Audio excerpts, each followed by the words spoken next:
Panasnya ruang tamu terasa lebih menyengat dari biasanya. Atau mungkin itu hanya perasaan Diana saja. Udara seolah berhenti bergerak, terbebani oleh aroma parfum mahal ibu-ibu sosialita yang bercampur dengan wangi kue-kue di atas meja. Diana bergerak pelan di antara mereka, membawa nampan berisi cangkir-cangkir teh yang baru diseduh. Senyum tipis terpasang di wajahnya seperti topeng yang sudah terlalu sering ia kenakan. Ini adalah arisan bulanan Ibu Hilda, mertuanya, sebuah panggung sandiwara di mana Diana selalu mendapatkan peran sebagai pelayan tanpa nama. Ia sudah terbiasa dengan tatapan merendahkan, dengan bisikan-bisikan yang berhenti setiap kali ia mendekat, dan dengan senyum palsu yang ditujukan kepadanya. Selama 3 tahun pernikahannya dengan Bayu, semua ini telah menjadi rutinitas yang menyakitkan. "Diana, sini," panggil Ibu Hilda dengan suara yang dibuat semanis mungkin, namun nadanya tetap tajam menusuk. Diana segera mendekat, meletakkan nampan di meja terdekat. "Iya, Bu," jawabnya lembut. Ibu Hilda menunjuk sepotong kue bolu pandan di atas piring salah seorang tamunya. Kue itu buatan Diana, satu-satunya kue yang ia buat sendiri di antara jajaran kue-kue mahal yang dipesan dari toko kue ternama. Ia membuatnya pagi-pagi sekali, berharap sedikit sentuhan personal bisa meluluhkan hati mertuanya. Sebuah harapan yang naif. "Tentu saja. Ini kuemu, kan?" tanya Ibu Hilda. Tamunya, seorang wanita dengan perhiasan berkilauan, menatap kue itu dengan ekspresi aneh. Diana mengangguk pelan. "Iya, Bu. Itu bolu pandan kesukaan Mas Bayu." Ibu Hilda tertawa kecil, tawa yang tidak sampai ke matanya. "Oh, begitu. Saya cuma mau bilang, lain kali tidak usah repot-repot, ya. Kasihan teman-teman saya. Mungkin mereka tidak terbiasa dengan kue rumahan seperti ini. Kita harus menjaga standar, Diana. Jangan sampai arisan kita ini terkesan murahan." Kata-kata itu diucapkan dengan volume yang cukup untuk didengar oleh semua orang di sekitarnya. Terasa seperti tamparan keras di pipi Diana. Wajahnya memanas. Darahnya berdesir menahan malu. Ia bisa merasakan beberapa pasang mata menatapnya dengan kasihan, dan beberapa lainnya dengan cemoohan yang tersembunyi. Ia menelan ludah, tenggorokannya terasa kering. Ia mencari-cari sosok Bayu, suaminya, berharap menemukan sedikit saja dukungan. Ia menemukannya di sudut ruangan, sedang asyik tertawa sambil menunjukkan sesuatu di layar ponselnya kepada teman arisan yang lain. Bayu melirik sekilas ke arahnya, melihat kejadian itu, lalu dengan cepat membuang muka, kembali tenggelam dalam percakapannya seolah tidak ada apa-apa. Jantung Diana terasa mencelos. Kekosongan yang ia rasakan setiap kali Bayu mengabaikannya kini terasa begitu besar, begitu dalam, seolah hendak menelannya hidup-hidup. "Maaf, Bu. Lain kali akan saya ingat," ucap Diana dengan suara bergetar yang coba ia kendalikan. Ia membungkuk sedikit, lalu berbalik dan berjalan cepat menuju dapur. Di dapur, ia mencengkeram tepi meja porselen dengan erat. Buku-buku jarinya memutih. Ia tidak menangis. Air matanya sudah kering untuk hal-hal semacam ini. Yang ada hanya rasa lelah yang luar biasa. Rasa lelah karena terus-menerus berusaha menjadi sosok yang tidak akan pernah bisa diterima. Ia menatap tangannya yang sedikit kasar karena pekerjaan rumah, membandingkannya dengan tangan Ibu Hilda dan Rani, adik iparnya, yang selalu terawat sempurna. Rani masuk ke dapur sambil membawa piring kosong, meletakkannya dengan kasar di wastafel. "Mbak Diana ini ada-ada saja. Bikin malu keluarga tahu nggak?" cibir Rani tanpa menatapnya. Sudah tahu teman-teman mama itu levelnya seperti apa. Masih saja nekat menyajikan kue kampung. Kalau mau cari muka itu pakai cara yang lebih cerdas, dong. Diana tidak menjawab. Ia hanya menarik napas dalam-dalam, menghitung dalam hati, mencoba menenangkan badai yang bergemuruh di dadanya. Ia sudah berjanji pada dirinya sendiri untuk bersabar. Demi pernikahannya. Demi cintanya pada Bayu. Cinta yang kini terasa semakin pudar warnanya. Ketika arisan akhirnya selesai dan para tamu pulang meninggalkan jejak gosip dan aroma parfum yang memudar, suasana rumah menjadi sunyi yang mencekam. Ibu Hilda duduk di sofa. Wajahnya masam. Rani sibuk memainkan ponselnya. Sesekali tertawa kecil melihat sesuatu di layar. Bayu, setelah mengantar tamu terakhir, masuk dan duduk di samping ibunya. Sama sekali tidak melirik ke arah Diana yang sedang membereskan sisa-sisa kekacauan di ruang tamu. Malam itu, setelah Diana menyelesaikan semua pekerjaan rumah, dari mencuci piring hingga mengepel lantai, ia masuk ke kamar. Bayu sudah berbaring di tempat tidur. Matanya terpaku pada layar laptop. Diana duduk di tepi ranjang, mengumpulkan sisa-sisa keberaniannya. "Mas," panggilnya pelan. Jawab Bayu tanpa mengalihkan pandangan. "Tadi, soal kue itu." Bayu akhirnya menutup laptopnya dengan sedikit kasar. Ia menatap Diana dengan ekspresi lelah dan jengkel. "Apalagi, Diana? Bisakah kita tidak membahas hal-hal sepele? Aku capek." "Itu bukan hal sepele buatku, Mas. Aku dipermalukan di depan banyak orang. Di depan teman-teman ibu. Dan kamu hanya diam. Kamu melihatnya. Mas, aku tahu kamu melihatnya. Lalu aku harus bagaimana?" Suara Bayu sedikit meninggi. "Aku harus membela kamu dan melawan ibuku sendiri? Begitu? Kamu tahu kan sifat ibu seperti apa? Kenapa kamu tidak bisa mengalah saja? Kenapa kamu selalu memperpanjang masalah?" Gelas itu retak. Argumen yang sama, pembelaan diri yang sama, dan pada akhirnya, Diana selalu menjadi pihak yang disalahkan karena tidak bisa mengerti. "Mengalah? 3 tahun ini aku sudah mengalah. Mas, aku meninggalkan semuanya demi kamu. Aku hidup di sini, di rumah ibumu, menjadi satu-satunya orang yang tidak dianggap. Aku menelan setiap hinaan, setiap sindiran. Aku hanya minta satu hal dari kamu. Mas, aku hanya minta kamu berdiri di sampingku. Bukan di belakangku, apalagi di seberangku." Suara Diana bergetar hebat. Air mata yang tadi ia tahan kini mulai menggenang di pelupuk mata. Bayu menghela napas kasar, membuang muka. Ia tampak frustrasi, tapi bukan karena penderitaan istrinya, melainkan karena ia dipaksa untuk menghadapi drama yang tidak ia inginkan. Ia bangkit dari tempat tidur, berjalan ke arah jendela. "Dengar, Diana," katanya dengan nada yang lebih tenang, namun terasa lebih dingin dan menusuk. "Ibuku memang begitu. Tapi dia ibuku. Rani juga adikku. Ini keluargaku. Kalau kamu mau jadi bagian dari keluarga ini, ya kamu harus beradaptasi. Sabarlah." Lagi pula, ia berhenti sejenak, lalu menoleh ke arah Diana dengan tatapan meremehkan yang menghancurkan sisa-sisa hatinya. "Memangnya kamu bisa hidup tanpa aku?" Kalimat terakhir itu menghantamnya seperti palu godam. Semua retakan di gelas kesabarannya seketika pecah berkeping-keping. Kehangatan terakhir di hatinya padam, digantikan oleh dinginnya kekecewaan yang membekukan. Ia menatap Bayu, pria yang pernah ia cintai dengan segenap jiwa, dan untuk pertama kalinya, ia tidak melihat apa-apa selain orang asing yang egois. Ia tidak mengatakan apa-apa lagi. Ia bangkit dari tempat tidur dengan gerakan yang tenang dan mantap. Tidak ada lagi getaran di tubuhnya. Yang ada hanya sebuah keputusan yang solid dan tak tergoyahkan. Ia berjalan melewati Bayu, masuk ke kamar mandi untuk membasuh wajahnya. Saat ia keluar, Bayu sudah kembali ke tempat tidurnya, menganggap masalah telah selesai seperti biasanya. Diana berjalan ke sudut kamar, mengambil ponselnya dari dalam tas.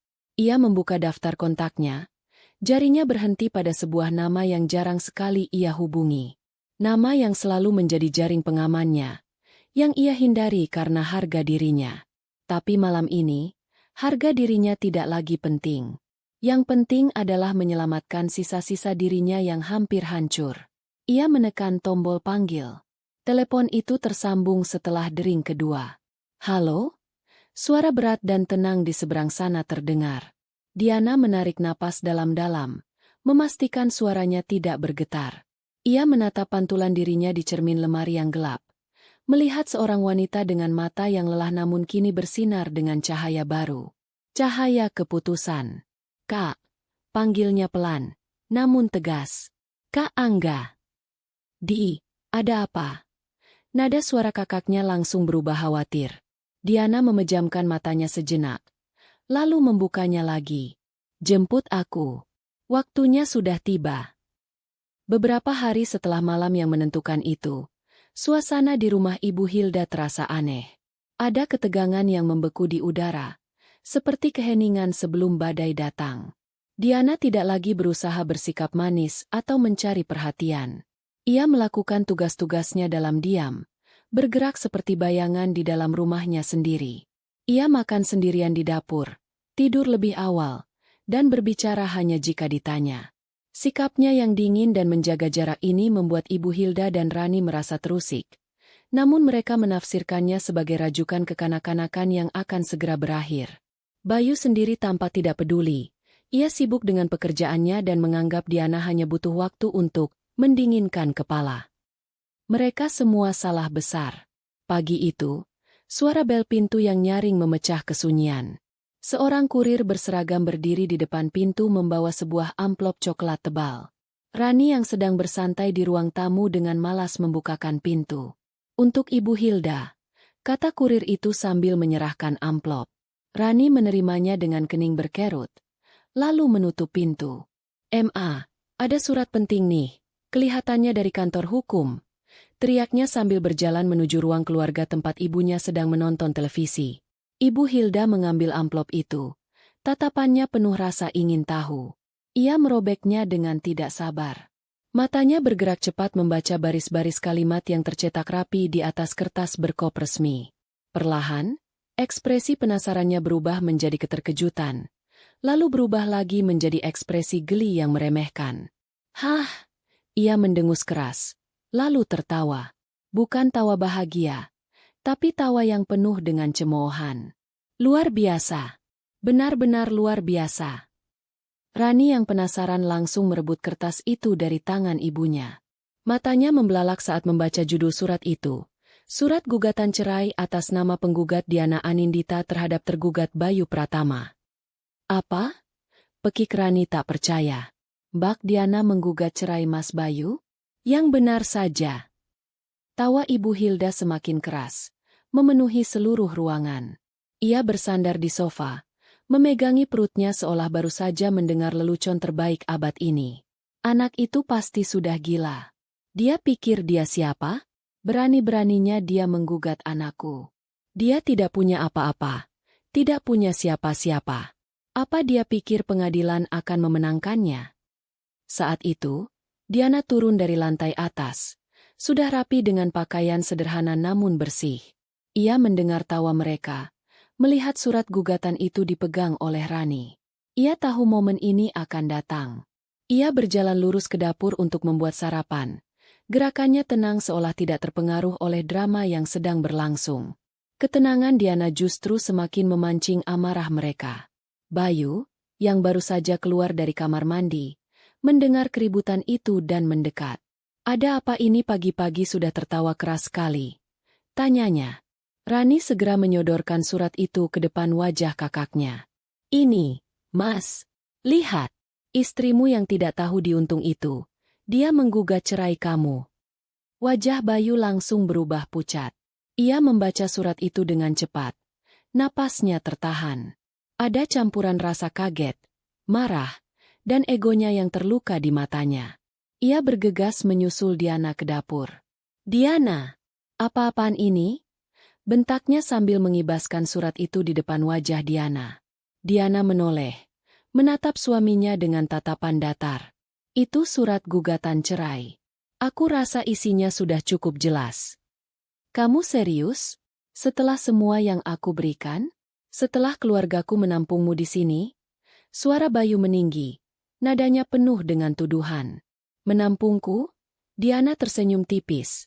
Senyum pertama yang mereka lihat dalam beberapa hari, namun senyum itu terasa dingin dan kosong. "Atau menjadikanku pesuruh tanpa bayaran? Kamu menyebut hinaan dan cacian setiap hari itu sebagai pemberian? Jaga bicaramu, Diana." Ibu Hilda kini sudah berdiri di ambang pintu dapur. Matanya melotot marah. "Kamu itu benar-benar perempuan tidak tahu terima kasih. Seharusnya kamu bersyukur dinikahi oleh anakku. Di luar sana, tidak ada yang mau dengan perempuan miskin sepertimu. Kalau begitu, seharusnya ibu dan Mas Bayu senang saya meminta cerai. Kalian akan terbebas dari perempuan miskin yang tidak tahu terima kasih ini, jawab Diana dengan ketenangan yang luar biasa. Ketenangan itu membuat mereka semakin gila. Mereka terbiasa melihat Diana yang menangis, yang memohon, yang mengalah. Diana yang ini, yang balas menatap mereka dengan mata yang tak gentar, adalah sosok yang asing dan mengancam. Bayu, yang merasa kehilangan kendali, mencoba taktik lain. Ia mendekat, mencoba meraih tangan Diana. Ayolah, jangan begini. Kita bisa bicarakan ini baik-baik. Aku tahu kamu hanya sedang emosi. Jangan membuat keputusan yang akan kamu sesali seumur hidupmu. Diana menarik tangannya. Penyesalan? Satu-satunya penyesalanku adalah mengapa aku butuh waktu 3 tahun untuk membuat keputusan ini. Tidak ada lagi yang perlu dibicarakan, Mas. Kita selesaikan saja semuanya di pengadilan. Di pengadilan? Rani tertawa sinis dari belakang ibunya. Kamu mau ke pengadilan pakai apa? Jalan kaki? Kamu bahkan tidak punya uang untuk menyewa pengacara, kan? Jangan mimpi, Mbak. Paling-paling nanti kamu datang sambil menangis, memohon pada Mas Bayu untuk rujuk. Ibu Hilda mengangguk setuju, senyum kemenangan tersungging di bibirnya. Ia merasa sudah memegang kartu truf. Benar kata Rani. Baiklah, kalau itu maumu. Kita bertemu di pengadilan. Kita lihat saja seberapa jauh perempuan nekat sepertimu bisa melangkah. Jangan salahkan kami kalau nanti kamu malu sendiri. Mereka yakin sekali bahwa ini hanyalah gertakan sambal. Sebuah ancaman kosong dari seorang wanita yang terpojok dan tidak punya pilihan lain. Mereka membayangkan Diana akan datang ke pengadilan dengan penampilan yang menyedihkan, tanpa dukungan, dan pada akhirnya akan menyerah pada tekanan. Baik. Kata Diana singkat, kita bertemu di pengadilan. Setelah itu, ia mengambil piring sarapannya dan makan dalam diam di sudut meja makan, tidak lagi terpengaruh oleh tatapan tajam dan bisikan-bisikan mengejek dari ketiga orang itu. Di dalam kepalanya, ia tidak mendengar ejekan mereka. Yang ia dengar adalah suara kakaknya di telepon beberapa hari yang lalu. Suara yang penuh keyakinan dan janji. Kamu tidak perlu khawatir soal apapun. Pengacara terbaik sudah disiapkan. Semua dokumen sudah diurus. Tugasmu hanya satu. Datanglah ke pengadilan dengan kepala tegak. Kami akan berada di belakangmu. Sudah cukup adikku direndahkan. Saatnya kita tunjukkan pada mereka siapa keluarga Wijoyo sebenarnya. Diana menyelesaikan sarapannya, mencuci piringnya sendiri, lalu kembali ke kamarnya. Ia membuka lemari, menatap deretan pakaian sederhananya. Ia tidak merasakan kesedihan atau ketakutan. Yang ia rasakan adalah sebuah antisipasi, sebuah penantian akan sebuah hari pembalasan yang manis. Tawa Ibu Hilda dan Rani masih terngiang di telinganya. Tapi kini suara itu tidak lagi menyakitkan. Suara itu terdengar seperti musik pengiring, intro sebelum pertunjukan utama dimulai. Mereka boleh tertawa sekarang, sepuas yang mereka mau. Karena Diana tahu, tawa terakhir akan menjadi miliknya. Di sela-sela hari-hari penantian yang menegangkan menuju sidang perceraian, pikiran Diana seringkali melayang kembali ke masa lalu. Ia mencoba mencari titik di mana semuanya mulai berjalan salah, di mana cinta yang ia yakini tulus ternyata hanyalah sebuah ilusi yang ia ciptakan sendiri. Ia ingat dengan jelas alasan mengapa ia memilih jalan ini, alasan mengapa ia, seorang putri dari keluarga Suryo yang namanya bergema di dunia bisnis, memilih untuk hidup seperti burung gereja padahal ia dilahirkan sebagai seekor merak. Semuanya dimulai sejak ia duduk di bangku SMA. Diana bukan hanya gadis yang cerdas dan ramah, ia juga putri tunggal Bapak Suryo. Status itu seperti label harga yang tak terlihat, menempel di keningnya kemanapun ia pergi. Teman-temannya baik, namun selalu ada jarak yang terasa. Ia tidak pernah tahu siapa yang tulus berteman dengannya, dan siapa yang mendekat karena berharap bisa mencicipi sedikit kemewahan keluarganya. Puncaknya adalah saat acara perpisahan sekolah. Ia datang bersama seorang anak laki-laki yang sudah ia sukai selama berbulan-bulan. Malam itu terasa sempurna. Sampai di tengah-tengah pesta, anak itu dengan canggung mengajaknya bicara di sudut yang sepi. Diana berharap akan ada sebuah pernyataan cinta. Namun yang keluar dari mulutnya adalah sebuah permintaan. Aku dengar ayahmu punya banyak koneksi di perbankan, katanya dengan senyum yang dipaksakan. Bisnis ayahku sedang kesulitan. Mungkin ayahmu bisa bantu kasih pinjaman lunak. Dunia Diana runtuh saat itu juga. Malam yang terasa magis itu seketika berubah menjadi pahit. Ia merasa seperti barang dagangan. Ia menolak dengan halus, dan setelah malam itu, anak laki-laki itu tidak pernah lagi menyapanya.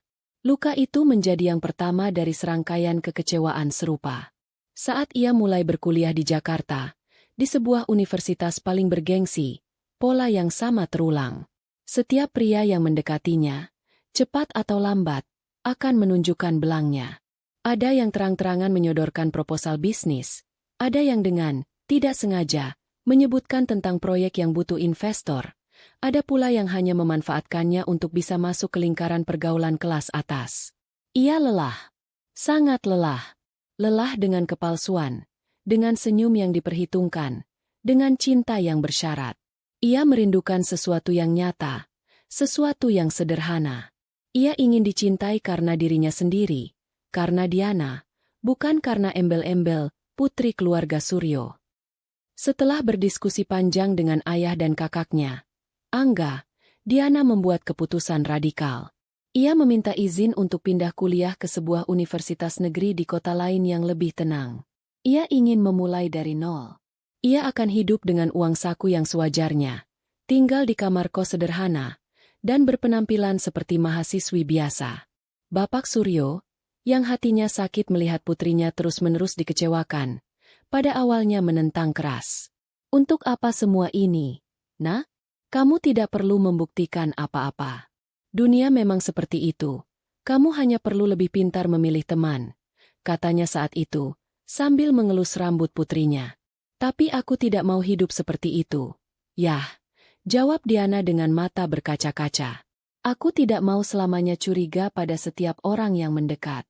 Aku hanya ingin merasakan sekali saja, bagaimana rasanya disukai oleh seseorang yang tidak tahu menahu tentang siapa aku. Biarkan aku mencoba. Yah, jika aku gagal, aku akan pulang.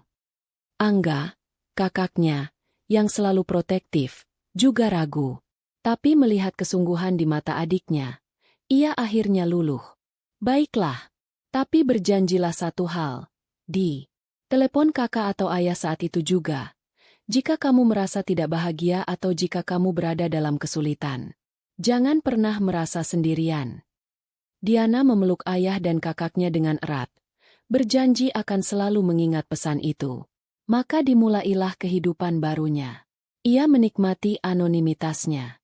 Ia menikmati pergi ke kampus dengan angkutan umum, makan di warung tenda pinggir jalan, dan mengerjakan tugas kelompok sampai larut malam di perpustakaan tanpa ada yang memperlakukannya secara istimewa. Di sanalah, di tengah kesederhanaan yang ia dambakan itu, ia bertemu Bayu. Bayu adalah seniornya, seorang mahasiswa dari keluarga yang sangat biasa. Perkenalan mereka terjadi di perpustakaan. Saat mereka berebut buku referensi yang sama, Bayu mengalah dan membiarkan Diana meminjamnya lebih dulu. Dari sana, mereka mulai sering mengobrol. Bagi Diana, Bayu adalah angin segar. Ia berbicara tentang mimpi-mimpi yang sederhana, lulus kuliah, mendapat pekerjaan yang stabil, membeli rumah kecil, dan membahagiakan ibunya. Tidak pernah sekalipun ia membahas tentang uang, kemewahan, atau koneksi. Ia memuji Diana karena kecerdasannya, bukan karena penampilannya. Ia tertawa pada lelucon Diana, bukan pada merek tas yang ia pakai, karena Diana hanya memakai tas ransel biasa. Diana jatuh cinta. Ia mabuk kepayang oleh kesederhanaan yang ditawarkan Bayu. Ia merasa inilah cinta sejati yang selama ini ia cari. Ia merasa telah menemukan sebutir berlian di antara tumpukan batu kerikil. Ia begitu dibutakan oleh kebahagiaannya sendiri sehingga ia tidak melihat tanda-tanda bahaya yang ada. Sifat Bayu yang terlalu mudah dipengaruhi teman-temannya, ketidakmampuannya mengambil keputusan tegas, dan ketergantungannya yang berlebihan pada ibunya. Bagi Diana saat itu, semua itu tampak seperti bakti seorang anak dan sifat rendah hati. Saat ia membawa Bayu untuk bertemu keluarganya, Ia bisa merasakan keraguan di mata ayah dan kakaknya. Mereka menyambut Bayu dengan ramah. Namun Diana bisa melihat tatapan tajam Bapak Suryo yang seolah sedang memindai setiap inci karakter calon menantunya. Angga lebih terus terang saat mereka bicara berdua. "Di, kamu yakin? Dia kelihatannya terlalu polos. Kakak khawatir dia tidak cukup kuat untuk melindungimu nanti," kata Angga. "Justru itu yang aku suka, Kak. Dia tulus, tidak neko-neko. Aku lelah dengan pria-pria ambisius yang penuh perhitungan," bantah Diana, sepenuhnya membela pria yang ia cintai. Melihat putrinya begitu bahagia dan yakin, Bapak Suryo akhirnya memberikan restunya. "Jika ini yang membuatmu bahagia, ayah akan mendukungmu. Tapi ingat pesan ayah, Nak, pernikahan bukan hanya tentang cinta, tapi tentang rasa hormat. Jika suatu saat nanti rasa hormat itu hilang dari pernikahanmu, jangan ragu untuk kembali pulang. Pintu rumah ini selalu terbuka untukmu." Diana mengangguk. Hatinya berbunga-bunga. Ia menikah dengan Bayu dalam sebuah pesta sederhana, sesuai permintaan Diana yang ingin tetap merahasiakan identitasnya. Ia pindah ke rumah Ibu Hilda, siap memulai hidup baru sebagai seorang istri biasa. Awalnya semua terasa indah. Namun perlahan, topeng kesederhanaan itu mulai luntur. Setelah menikah, sifat asli Bayu dan keluarganya mulai tampak. Kesederhanaan yang dulu Diana kagumi, ternyata adalah kemalasan dan kurangnya ambisi. Sikap, nurut, Bayu pada ibunya ternyata adalah ketidakberdayaan seorang anak mama yang tidak punya pendirian. Dan ibu serta adiknya, yang awalnya tampak ramah, ternyata adalah serigala berbulu domba yang hanya melihatnya sebagai beban karena dianggap tidak membawa kekayaan apapun ke dalam keluarga mereka.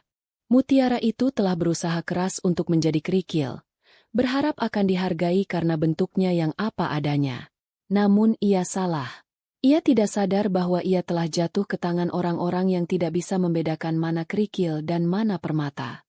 Di mata mereka, ia hanyalah batu tak berharga yang bisa diinjak-injak sesuka hati. Dan kini, setelah 3 tahun terinjak, mutiara itu memutuskan sudah waktunya untuk kembali bersinar, membutakan mata mereka yang telah meremehkannya. Telepon dari Diana malam itu seperti lonceng alarm yang memekakan telinga di kediaman keluarga Suryo. Angga, yang sedang memeriksa beberapa dokumen di ruang kerjanya, langsung menegakkan tubuhnya saat mendengar suara adiknya yang dingin dan tegas. "Jemput aku. Waktunya sudah tiba." Hanya 2 kalimat itu, namun Angga tahu, batas kesabaran adiknya telah terlampaui. Bertahun-tahun ia menahan diri, menghormati keputusan Diana untuk menjalani kehidupan sederhananya. Namun ia selalu menyimpan kekhawatiran di dalam hatinya. Kini, kekhawatiran itu terbukti. Tanpa membuang waktu, Angga langsung bangkit dari kursinya dan berjalan cepat menuju paviliun pribadi ayahnya di sayap lain rumah megah itu. Ia menemukan Bapak Suryo sedang duduk di teras belakang, menikmati teh malam sambil menatap taman yang remang-remang. "Ayah," panggil Angga. Napasnya sedikit terengah. Bapak Suryo menoleh. Melihat ekspresi serius di wajah putra sulungnya, ia tahu sesuatu yang penting telah terjadi.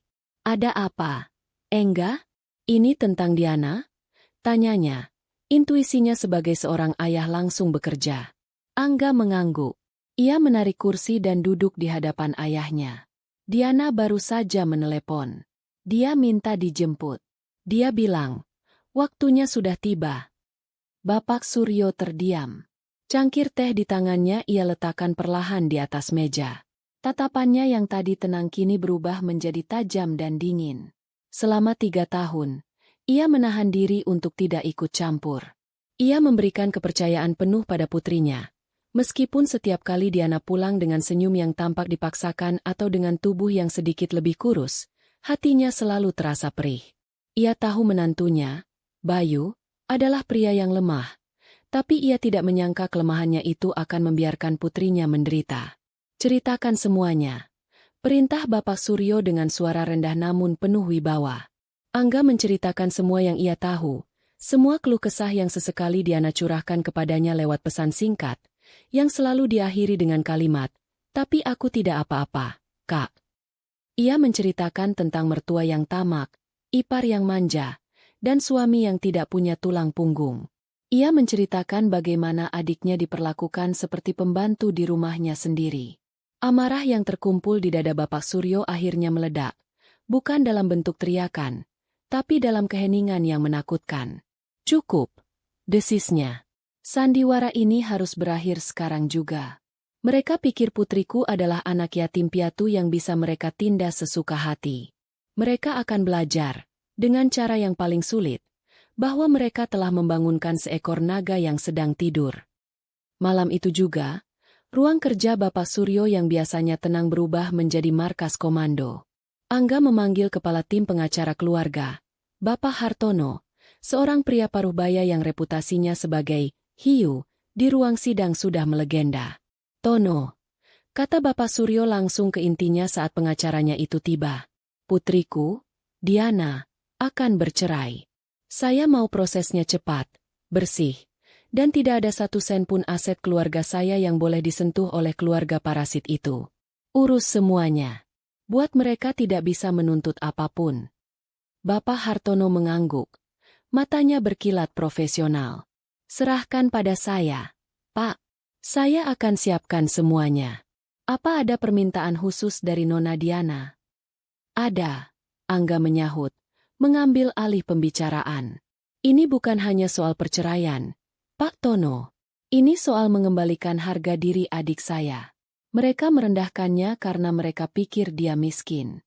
Jadi, kita akan memberikan mereka pertunjukan yang tidak akan pernah mereka lupakan seumur hidup mereka." Di sanalah rencana itu mulai terbentuk.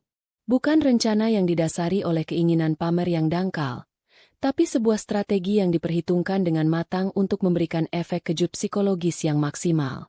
Di hari sidang mediasinya, Angga mulai menjelaskan rencananya. Matanya bersinar dengan semangat. "Kita biarkan mereka datang dengan kesombongan mereka. Biarkan mereka menghina Diana untuk terakhir kalinya. Diana akan datang sendirian terlebih dahulu, dengan penampilan seperti biasa. Lalu, tepat saat sidang akan dimulai, kita akan datang." "Datang?" tanya Bapak Suryo. "Bukan sekadar datang. Yah, kita akan membuat parade. Aku akan siapkan 10 mobil terbaik dari garasi kita. Rolls-Royce Phantom untuk Diana. Itu mobil kesayangannya, simbol keanggunan dan kekuatan. Ayah akan datang dengan Bentley Mulsanne. Aku akan pakai Lamborghini. Sisanya, biarkan para sepupu yang bawa Ferrari, Porsche, dan yang lainnya.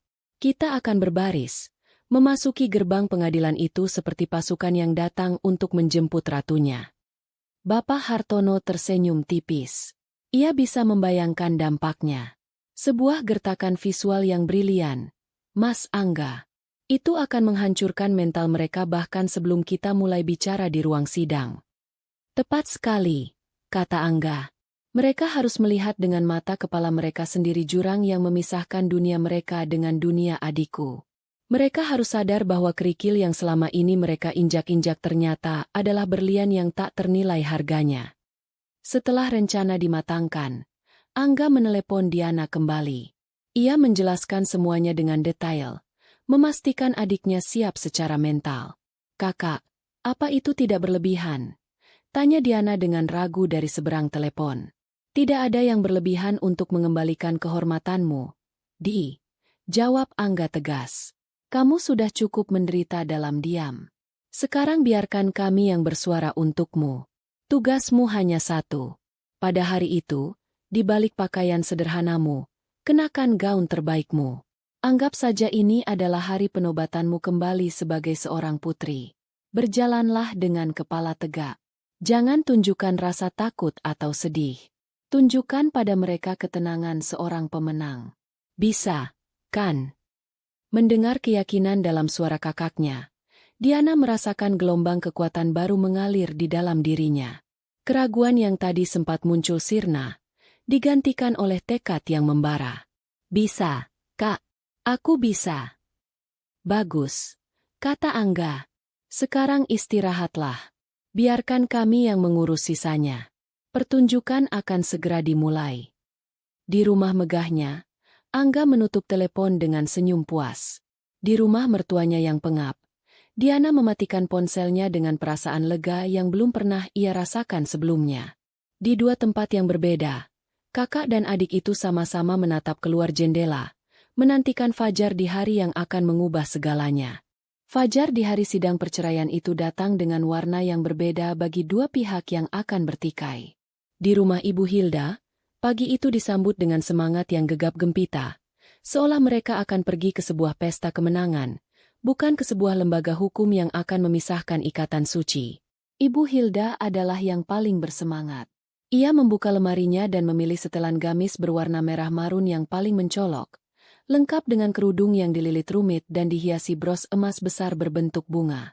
Ia mematut dirinya di depan cermin, memulas lipstik dengan warna senada, dan menyemprotkan parfum yang wanginya begitu kuat hingga memenuhi seluruh ruangan. Ia sedang mempersiapkan diri untuk sebuah pertunjukan, di mana ia adalah sutradara sekaligus bintang utamanya. Rani, Bayu, cepat siap-siap. Jangan sampai kita terlambat. Kita harus datang lebih dulu. Tunjukkan pada mereka kalau kita pihak yang serius dan berkelas. Teriaknya dari dalam kamar. Rani, di kamarnya sendiri, lebih sibuk dengan ponselnya. Ia sudah mengenakan blus satin berwarna ungu dan celana kulot putih. Riasannya tebal dan berkilau. Ia mengambil beberapa foto selfie dengan berbagai pose, cemberut, tersenyum sinis, lalu menatap tajam. Ia sudah menyiapkan beberapa keterangan foto di kepalanya, yang akan ia unggah nanti setelah kemenangan mereka. Akhirnya terbebas dari benalu, atau mungkin pelajaran untuk perempuan yang tidak tahu diri. Ia tertawa kecil membayangkannya. Baginya, ini bukan tentang perceraian kakaknya, tapi tentang konten drama yang menarik untuk media sosialnya. Sementara itu, Bayu adalah yang paling tidak tenang. Ia mondar-mandir di kamarnya. Perutnya terasa mulas. Ada sedikit rasa bersalah yang mengganjal di hatinya. Sebersit ingatan tentang Diana yang dulu, yang lembut dan penuh cinta. Namun, suara ibunya yang terus-menerus memberinya wejangan dari luar pintu kamar berhasil menepis semua keraguan itu. Bayu, dengar ibu. Nanti di sana, kamu jangan lembek. Pasang wajah tegas. Kalau dia menangis, jangan pedulikan. Itu hanya aktingnya saja. Ingat semua penderitaan kita selama ini karena dia tidak bisa memberi apa-apa. Ini saatnya kamu menunjukkan siapa dirimu, siapa keluarga kita.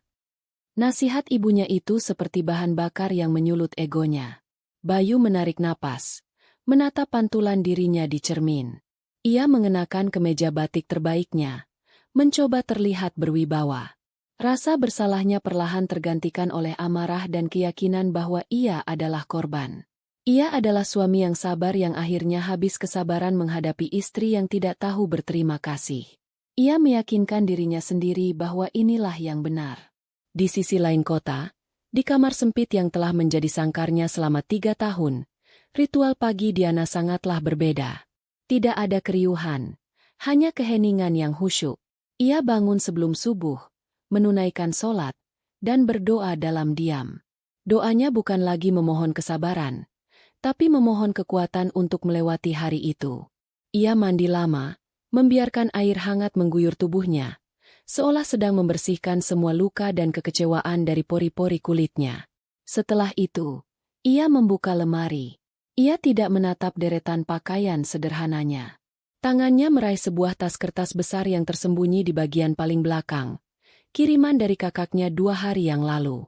Di dalamnya, terbungkus sutra, ada sebuah gaun terusan berwarna biru malam yang elegan. Bahannya jatuh dengan lembut. Potongannya sederhana namun memancarkan kemewahan yang tidak berteriak. Ini adalah gaun yang pernah ia pakai saat ulang tahun ayahnya beberapa tahun lalu. Ini adalah baju zirah rahasianya. Ia mengenakannya dengan perlahan. Kain yang mahal dan sejuk itu terasa nyaman di kulitnya. Sebuah pengingat tentang siapa dirinya sebenarnya. Setelah gaun itu terpasang sempurna, ia menutupinya dengan kemeja longgar yang sudah agak kusam dan rok panjang berwarna gelap. Ia mengikat rambutnya dengan karet gelang biasa, dan tidak memulas riasan apapun di wajahnya. Transformasinya selesai. Dari luar, ia adalah Diana yang biasa mereka kenal. Namun di dalam, Ia adalah Anindita Wijoyo yang siap merebut kembali hidupnya. Perjalanan mereka ke pengadilan pun sama kontrasnya. Keluarga Bayu berangkat dengan mobil mereka. Di dalam, suasana riuh rendah. Ibu Hilda tidak berhenti bicara, mengatur strategi seolah akan berperang. Rani sibuk membalas komentar di media sosialnya. Bayu menyetir dalam diam, tapi kesombongan mulai terpancar dari wajahnya. Mereka tiba di pengadilan agama lebih awal, memarkir mobil mereka di tempat yang paling strategis, dan melenggang masuk ke lobi dengan dagu terangkat. 15 menit kemudian, sebuah sepeda motor ojek online berhenti di depan gerbang. Diana turun dengan tenang, membayar ongkosnya, dan berjalan memasuki pelataran. Kedatangannya langsung disambut oleh tatapan menghina dari Ibu Hilda dan Rani yang sudah menunggunya di dekat pintu masuk. Ya ampun, benar-benar nekat. Ke pengadilan naik ojek. Desis Rani cukup keras agar Diana mendengarnya. Apa kata dunia? Punya kakak ipar segembel ini. Ibu Hilda mendekati Diana, memasang senyum kasihan yang palsu. Diana, lihatlah dirimu. Apa kamu tidak malu? Sudahlah, nak, batalkan saja semua kegilaan ini. Minta maaf sama Bayu. Sujud di kakinya kalau perlu. Kami masih mau menerimamu kembali. Kasihan kami padamu. Bayu berdiri sedikit di belakang mereka, mencoba memasang wajah superior, seolah-olah ialah hakim yang akan memberikan pengampunan. Diana menatap mereka satu persatu. Tatapannya tenang, begitu tenang hingga membuat mereka sedikit tidak nyaman. Tidak ada air mata, tidak ada kemarahan, tidak ada ketakutan. Hanya ada kekosongan yang dalam. Ruang mediasinya di sebelah mana, ya? Tanyanya, suaranya datar, mengabaikan semua provokasi mereka. Sikapnya yang tidak terduga itu membuat Ibu Hilda jengkel. Sombong sekali kamu. Baik, ayo kita masuk. Kita lihat apa kamu masih bisa sesombong ini di depan hakim. Mereka berjalan menyusuri koridor pengadilan yang steril dan sepi. Suara hak sepatu Ibu Hilda dan Rani menggema, beradu dengan suara langkah sandal Diana yang nyaris tak terdengar. Setiap langkah terasa seperti detik jam yang berdetak mundur, mendekati sebuah ledakan yang tak terhindarkan. Diana bisa merasakan tatapan orang-orang di sekitarnya. Tatapan yang penuh rasa ingin tahu dan kasihan. Tapi semua itu tidak lagi berarti.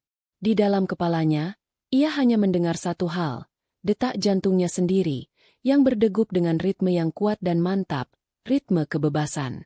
Ruang mediasi itu terasa dingin dan impersonal. Dindingnya dicat putih kusam, dengan beberapa poster tentang keharmonisan rumah tangga yang ironisnya sudah mulai menguning di tepinya. Sebuah meja kayu panjang mendominasi ruangan, dengan beberapa kursi plastik yang disusun menghadap satu sama lain.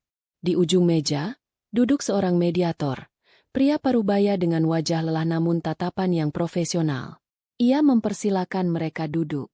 Bayu dan keluarganya mengambil satu sisi, sementara Diana duduk sendirian di sisi yang berhadapan. Ada keheningan yang canggung selama beberapa saat. Mediator itu, Bapak Ahmad, berdeham sambil membuka map di hadapannya. Selamat pagi, Bapak Bayu, Ibu Diana. Sapanya dengan suara tenang. Saya Ahmad, mediator yang ditunjuk oleh pengadilan untuk membantu proses mediasi perceraian Bapak dan Ibu. Tujuan kita di sini adalah untuk mencari jalan keluar terbaik, dan jika memungkinkan, mencari titik temu untuk sebuah perdamaian. Ibu Hilda langsung mendengus pelan, seolah kata, perdamaian adalah sesuatu yang menggelikan.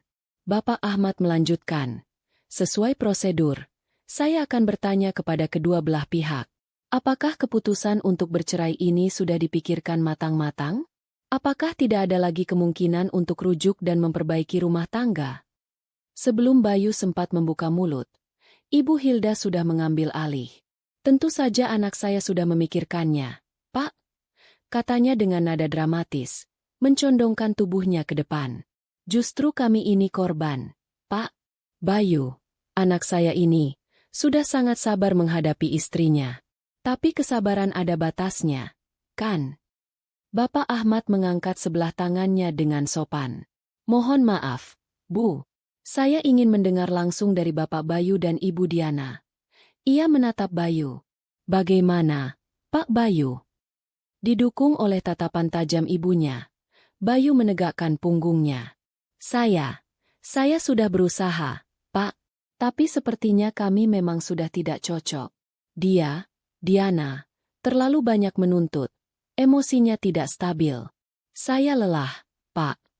Ia mengucapkan kalimat yang sudah dihafalkannya, terdengar kaku dan tidak tulus. Kemudian, tatapan Bapak Ahmad beralih ke Diana.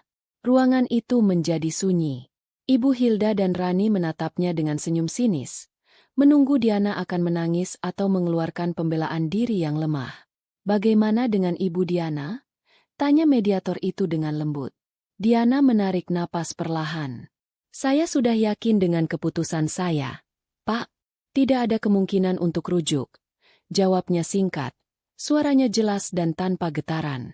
Jawaban yang tegas itu lagi-lagi membuat keluarga Bayu terkejut. Mereka mengharapkan adanya keraguan. Bapak Ahmad mengangguk pelan, mencatat sesuatu di kertasnya.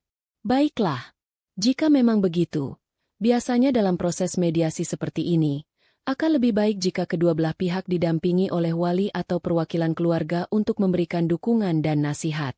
Bapak Bayu, saya lihat didampingi oleh ibu dan adik. Itu bagus. Ia kemudian menoleh lagi ke arah Diana, yang duduk sendirian di seberang meja. Tatapannya melembut. Ada sedikit rasa iba di sana.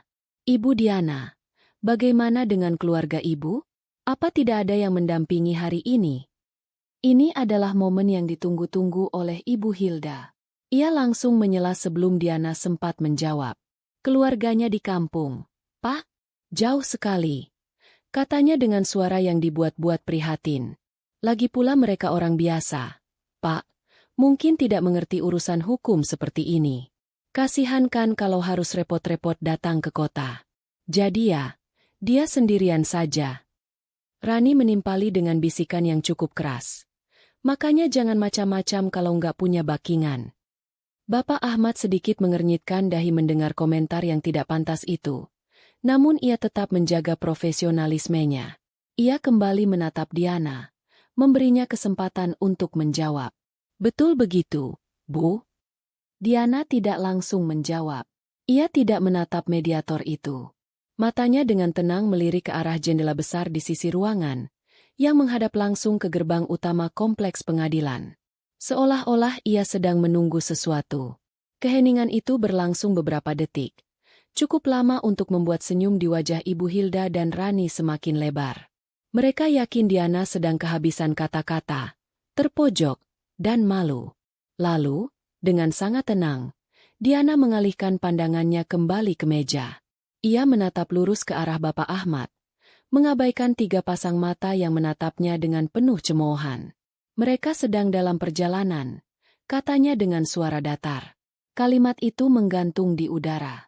Bapak Ahmad tampak sedikit bingung. Maksud ibu? Bayu menatap istrinya dengan kening berkerut. Apa maksudnya? Siapa yang sedang dalam perjalanan? Ibu Hilda tertawa kecil. Tawa yang tertahan dan penuh hinaan. Halusinasi kamu, ya? Sudahlah, Diana, tidak usah mengarang cerita untuk menutupi rasa malumu. Akui saja kalau kamu memang tidak punya siapa-siapa. Diana tidak bergeming. Ia hanya mengulang kalimatnya dengan keyakinan yang dingin dan mutlak, seolah sedang menyatakan sebuah fakta cuaca. Keluargaku sedang dalam perjalanan. Sebentar lagi sampai. Kalimat terakhir Diana, sebentar lagi sampai, menggantung di udara dingin ruang mediasi, syarat dengan makna yang belum bisa mereka cerna.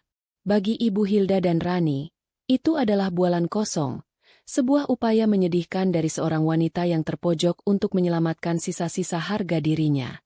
Ibu Hilda bahkan sempat tertawa kecil, tawa yang kering dan penuh cemoohan. Sampai? Siapa yang akan sampai? Rombongan sirkus? Ejeknya pelan.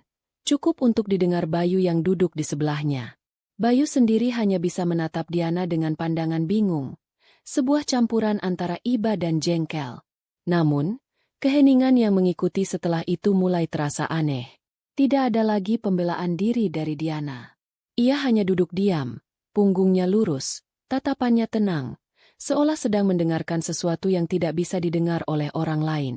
Dan kemudian, suara itu datang. Awalnya hanya sebuah getaran rendah, hampir tak terasa, seperti guntur yang bergema dari kejauhan.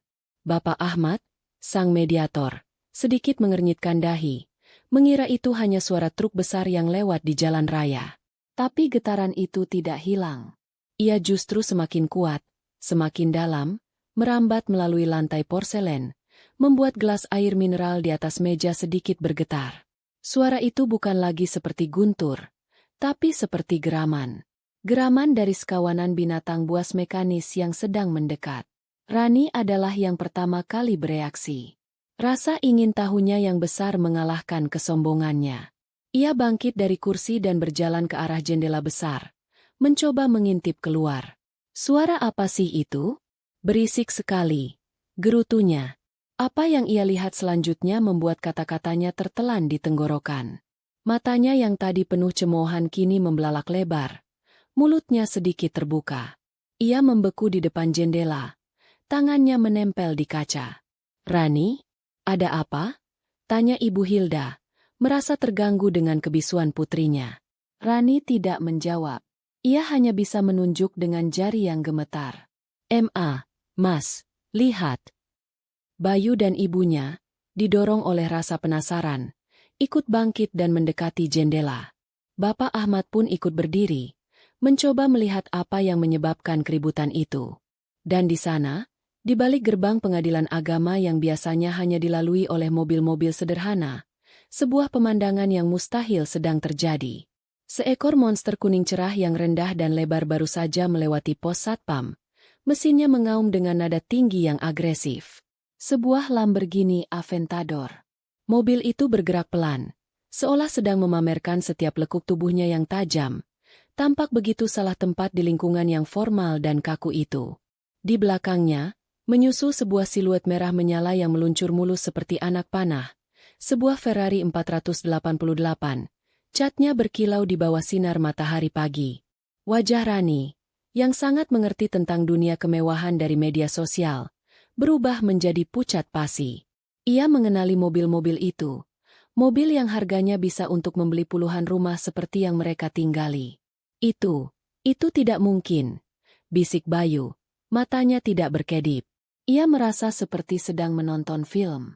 Tapi pertunjukan itu baru saja dimulai. Satu persatu, iring-iringan itu masuk. Sebuah Porsche 911 berwarna perak, sebuah Mercedes G-Wagon hitam legam yang gagah seperti tank, sebuah Maserati, lalu beberapa sedan mewah Jerman lainnya. Mereka semua bergerak dengan formasi yang teratur, memenuhi lapangan parkir yang tadinya lengang dengan parade kemewahan yang surreal. Para staf pengadilan, pengunjung lain, bahkan para pengacara yang sedang merokok di teras, semuanya berhenti beraktivitas. Mereka menatap dengan mulut ternganga. Beberapa mulai mengeluarkan ponsel untuk merekam pemandangan yang luar biasa itu. Kemudian, sebuah sedan besar berwarna hitam pekat yang anggun meluncur masuk. Sebuah Bentley Mulsanne. Mobil itu tidak mengaum seperti yang lain. Ia bergerak nyaris tanpa suara, memancarkan aura kekuasaan dan wibawa yang hening namun mutlak. Mobil itu berhenti tepat di tengah, seolah menjadi pusat dari galaksi kemewahan itu. Wajah Ibu Hilda kini benar-benar putih, seperti kertas.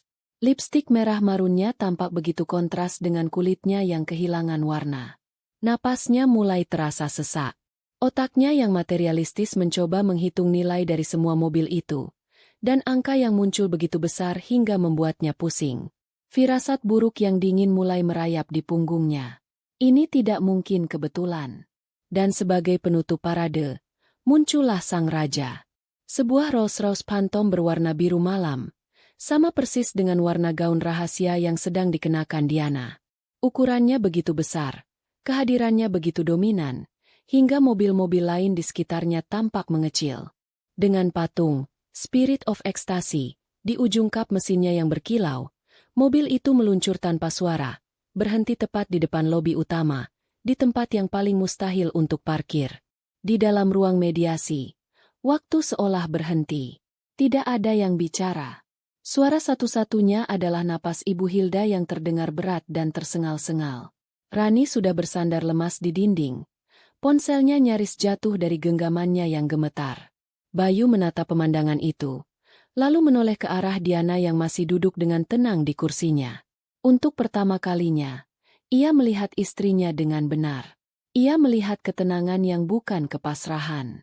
Ia melihat keheningan yang bukan kelemahan. Ia melihat tatapan mata yang tidak lagi memancarkan cinta, tapi sebuah jarak yang tak terhingga, sedalam jurang yang kini terbentang di lapangan parkir di antara status mereka. Sebuah pertanyaan yang mengerikan mulai terbentuk di benaknya. Siapa sebenarnya wanita yang telah ia tiduri selama 3 tahun ini? Siapa sebenarnya wanita yang telah ia biarkan dihina dan diinjak-injak oleh keluarganya setiap hari? Pintu-pintu mobil di luar sana mulai terbuka serempak, dibukakan oleh para sopir berseragam yang bergerak dengan efisiensi militer. Dari mobil-mobil sport, keluarlah beberapa pria muda berpenampilan necis dan percaya diri. Para sepupu Diana. Lalu, pintu belakang Bentley Mulsanne terbuka. Sebuah kaki yang terbalut sepatu kulit Italia yang mahal menapak di aspal. Di ruang mediasi, Ibu Hilda mencengkeram lengan Bayu dengan erat, kukunya menancap di kulit putranya. "Bayu, itu tidak mungkin," bisiknya dengan suara bergetar. Ia mulai menghubungkan titik-titik. Ketenangan Diana, kalimatnya yang aneh tadi, dan kini, parade kemewahan yang mustahil ini. Fondasi dunianya, di mana ia adalah ratu dan Diana adalah budak, mulai retak dan runtuh berkeping-keping. Pria yang keluar dari Bentley Mulsanne itu adalah Bapak Suryo. Ia tidak mengenakan setelan jas yang mencolok, hanya kemeja batik tulis halus berharga selangit dan celana bahan yang potongannya sempurna. Usianya mungkin sudah kepala 6, namun postur tubuhnya masih tegap. Rambutnya yang memutih di beberapa bagian justru menambah auranya yang berwibawa. Ia tidak terburu-buru. Ia berdiri sejenak di samping mobilnya, tatapannya yang tajam menyapu seluruh area pengadilan, sebelum akhirnya terkunci pada satu titik. Jendela ruang mediasi di lantai 2, tempat ia tahu putrinya berada. Tatapan itu, meski dari kejauhan, terasa seperti 2 bilah es yang menusuk langsung ke jantung Ibu Hilda. Pada saat yang bersamaan, pintu penumpang Rolls-Royce Phantom terbuka. Bukan dibukakan oleh sopir, melainkan oleh seorang pria muda yang gagah dan tampan, yang turun dari kursi pengemudi. Angga Wijoyo. Ia mengenakan setelan jas berwarna biru navy tanpa dasi, kancing teratas kemejanya terbuka, menampilkan kesan santai namun sangat berkuasa. Ia tidak langsung berjalan ke gedung, melainkan berjalan memutar ke sisi lain mobil, ke pintu penumpang belakang, tempat adiknya seharusnya duduk. Ia berdiri di sana, siap, sebagai seorang ksatria yang datang untuk menjemput putrinya. Di belakang mereka, Bapak Hartono, sang pengacara, keluar dari mobil lain sambil membawa koper kulitnya. Wajahnya datar, matanya dingin, siap untuk bertempur dan menghancurkan lawan tanpa ampun. Di dalam ruang mediasi, Bapak Ahmad sang mediator benar-benar kehilangan kata-kata. Ia telah menangani ratusan kasus perceraian, dari yang paling dramatis hingga yang paling menyedihkan. Tapi ia belum pernah menyaksikan hal seperti ini. Ini bukan lagi mediasi. Ini terasa seperti adegan dari sebuah film tentang perebutan kekuasaan. Ia menatap Diana, wanita yang 5 menit lalu ia kasihani karena datang sendirian. Dan kini ia sadar, wanita itu tidak pernah sendirian. Ia adalah pusat dari semua kekuatan yang sedang berkumpul di luar. Bapak Suryo dan Angga mulai berjalan menuju pintu masuk utama. Langkah mereka tidak cepat, tapi setiap langkahnya mantap dan penuh percaya diri. Semua orang yang berada di lobi secara refleks menyingkir, memberikan jalan seolah menyambut seorang raja dan pangeran. Keheningan yang tegang menyelimuti seluruh gedung. Pintu ruang mediasi terbuka tanpa diketuk. Angga masuk terlebih dahulu. Ia tidak melirik mediator atau keluarga Bayu. Matanya langsung tertuju pada Diana. Ia berjalan lurus ke arah adiknya, melewati meja, dan meletakkan tangannya yang hangat di bahu Diana yang tertutup kemeja kusam. Sebuah gestur perlindungan yang sederhana namun begitu kuat. "Kami datang menjemputmu, Di," bisiknya pelan, hanya cukup untuk didengar Diana. Lalu, ia mengangkat wajahnya dan menatap lurus ke arah Bayu. Tatapannya dingin dan penuh penghinaan. "Anda," katanya, Tidak lagi menggunakan panggilan, Mas, atau nama, hanya, Anda, dan keluarga Anda, akan berurusan dengan pengacara kami. Bapak Suryo masuk setelahnya, diikuti oleh Bapak Hartono. Kehadiran Bapak Suryo membuat udara di ruangan itu terasa semakin berat dan menyesakan. Ia tidak mengatakan apa-apa. Ia hanya berdiri di sana, menatap lurus ke arah Ibu Hilda. Bagi Ibu Hilda, momen itu adalah neraka. Dunianya benar-benar hancur. Pria yang berdiri di hadapannya adalah Bapak Suryo, salah satu konglomerat paling berpengaruh di negeri ini.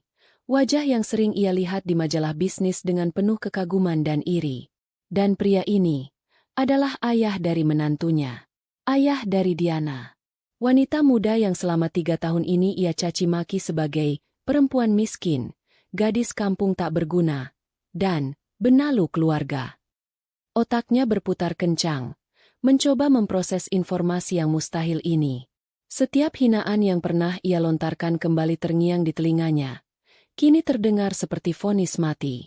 Setiap perintah, setiap bentakan, setiap piring kotor yang ia suruh Diana cuci, semua itu kini terasa seperti dosa tak terampuni yang ia lakukan pada seorang putri raja. Kesempatan emas yang telah ia sia-siakan, musuh besar yang telah ia ciptakan karena ketamakannya sendiri. Semua kekayaan yang ia impikan ada di depan matanya selama ini, dalam wujud menantunya yang sederhana, dan ia malah menginjak-injaknya. Rasa syok, penyesalan, dan ketakutan yang luar biasa bercampur menjadi satu, menyerang sistem sarafnya secara brutal. Tatapan dingin Bapak Suryo terasa seperti tatapan seorang algojo. Pemandangan mobil-mobil mewah di luar, sosok Angga yang melindungi Diana, kehadiran pengacara hiu itu, semuanya berputar di dalam kepalanya. Ia merasakan kepalanya menjadi ringan. Suara di sekitarnya mulai meredup, berganti dengan dengungan keras di telinganya. Pandangannya kabur. Wajah Bapak Suryo yang murka seolah membesar memenuhi penglihatannya. Ia mencengkeram dadanya yang terasa sakit. Tidak mungkin. Desisnya untuk yang terakhir kali. Lalu, matanya memutar ke atas, menunjukkan bagian putihnya. Kekuatan di kakinya hilang. Tubuhnya yang gempal itu ambruk ke samping. Jatuh dari kursi dengan suara gedebuk yang keras. Tergeletak tak sadarkan diri di lantai dingin ruang mediasi. "Mama!" Pekik Rani histeris. Suaranya memecah keheningan yang mencekam. Bayu tersentak dari kelumpuhannya, menatap ibunya yang pingsan dengan panik. "Bu! Ibu!" Ia berjongkok, mencoba mengguncang-guncang tubuh ibunya, tapi tidak ada reaksi. Di tengah kekacauan itu, Diana bangkit dari kursinya, dibantu oleh Angga. Ia melepas kemeja luarnya yang kusam, membiarkannya jatuh ke lantai, dan menampakkan gaun biru malam yang elegan di baliknya. Seolah seekor kupu-kupu yang akhirnya keluar dari kepompongnya yang usang.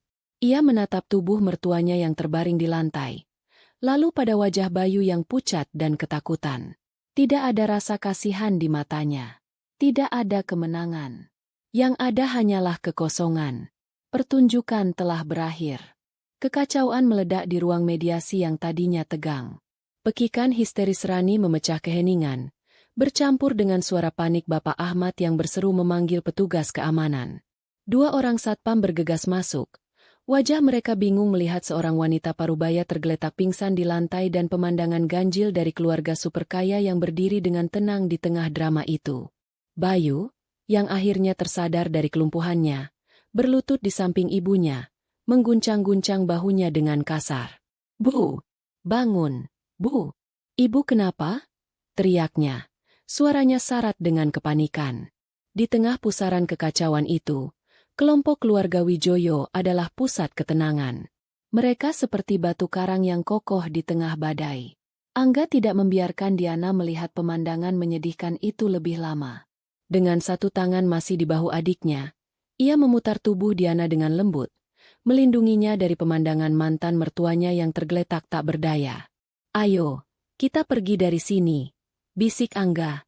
Bapak Suryo hanya melirik sekilas ke arah Ibu Hilda dengan tatapan dingin yang tak terbaca, sebelum akhirnya membuang muka seolah melihat sesuatu yang tidak penting. Ia memberi isyarat kepada Bapak Hartono. Sang pengacara langsung paham. Ia melangkah maju mendekati Bapak Ahmad yang sedang sibuk menelepon ambulans. "Pak Ahmad," kata Bapak Hartono dengan suara yang tenang namun tegas, memotong hiruk-pikuk di sekitarnya. "Seperti yang bisa Bapak lihat, mediasi ini jelas gagal total. Klien kami, Ibu Anindita Wijoyo, akan melanjutkan proses perceraian ini ke tahap selanjutnya secepat mungkin. Semua tuntutan dan berkas akan kami kirimkan ke kantor Bapak besok pagi. Selamat siang." Setelah menyampaikan itu, Bapak Hartono berbalik dan bergabung dengan Bapak Suryo, bersiap mengawal Diana keluar. Mereka bergerak sebagai satu kesatuan yang solid, meninggalkan keluarga Bayu yang masih kalut dalam drama mereka sendiri. Saat mereka melangkah keluar dari ruang mediasi, Bayu melihat mereka pergi. Melihat Diana, yang kini tampak begitu agung dan tak terjangkau, akan menghilang dari hidupnya selamanya. Kepanikan yang berbeda, yang lebih dalam dari sekadar melihat ibunya pingsan, mencengkeram hatinya. Ia tidak bisa membiarkannya pergi begitu saja. Dengan gerakan impulsif, ia bangkit dan berlari mengejar mereka, mengabaikan teriakan Rani yang memanggil namanya. Ia berhasil menyusul mereka di koridor yang sepi. "Diana!" panggilnya. Suaranya putus asa. Ia mengulurkan tangan, mencoba meraih lengan Diana. "Tunggu, kumohon, tunggu."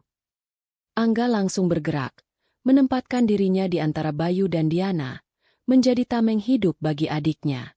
Tatapannya begitu tajam hingga membuat Bayu refleks menarik kembali tangannya.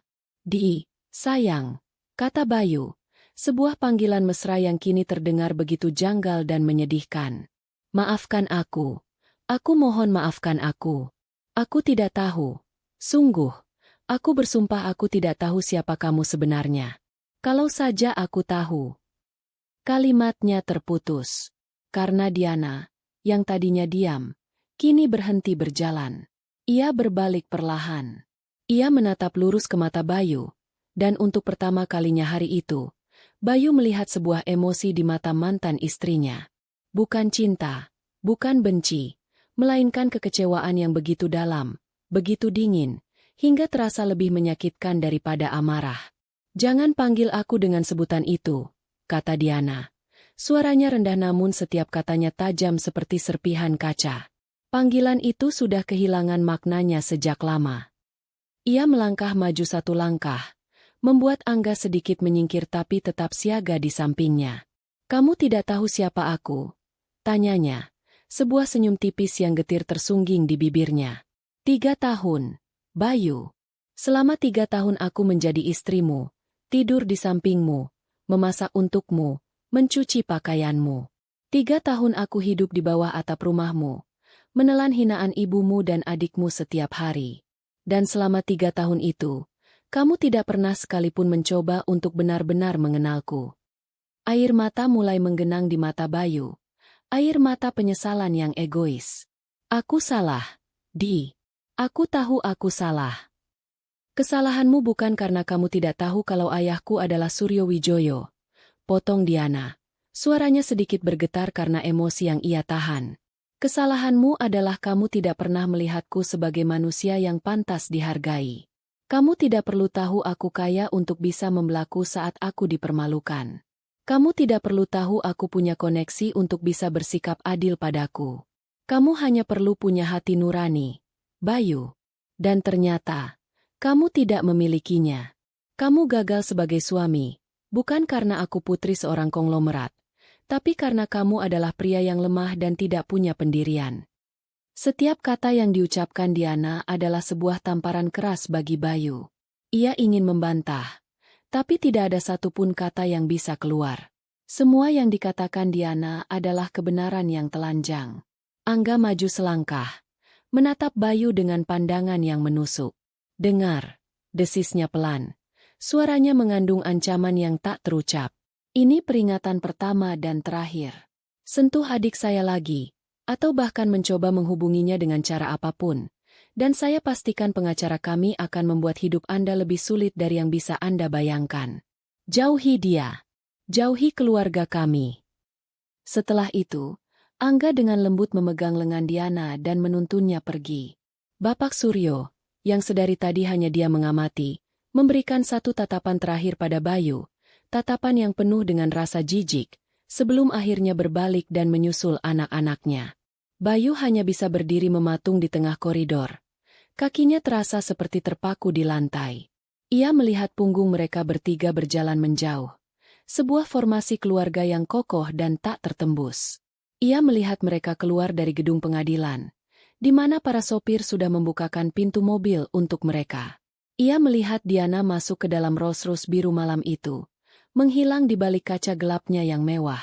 Satu persatu, parade mobil-mobil mahal itu mulai bergerak, meninggalkan pelataran parkir pengadilan, meninggalkan Bayu sendirian dalam keheningan yang memekakan telinga, hanya ditemani oleh gema penyesalannya yang datang terlambat. Di kejauhan, ia bisa mendengar suara sirene ambulans yang mendekat, datang untuk menjemput sisa-sisa dunianya yang telah hancur. 6 bulan berlalu sejak hari yang mengguncang pengadilan agama itu. 6 bulan yang terasa seperti seumur hidup.